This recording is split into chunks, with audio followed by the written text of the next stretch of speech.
সবার ভালোবাসা দেখেছি, কিন্তু মায়ের ভালোবাসার মতো না। আমার যখন কোনো অস্তিত্বই ছিল না, তখন থেকেই আমার মা আমাকে ভালোবাসে।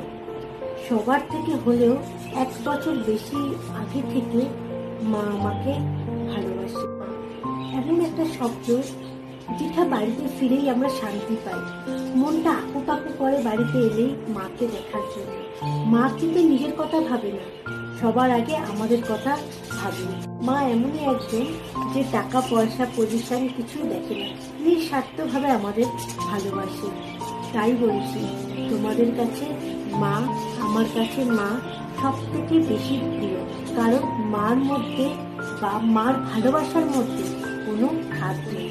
মা কিন্তু নিঃস্বার্থভাবে আমাদের প্রত্যেক দিন ভালোবাসা দেয়, এবং সেই ভালোবাসাটা বেড়েও আমরা পাশে থাকি আর না থাকি, মা কিন্তু নিঃস্বার্থভাবে সবসময় আমাদের পাশে থাকে। তাই বলছি, সবার প্রথমে মা। মা ছাড়া আমাদের জীবনে কেউ নেই।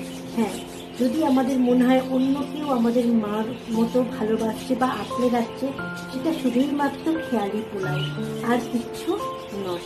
আর মার একটা ফেমাস ডায়লগ আছে না, বউ হারালে বউ পাবি, মা হারালে মা পাবি না। সত্যি কিন্তু মার মতো কেউ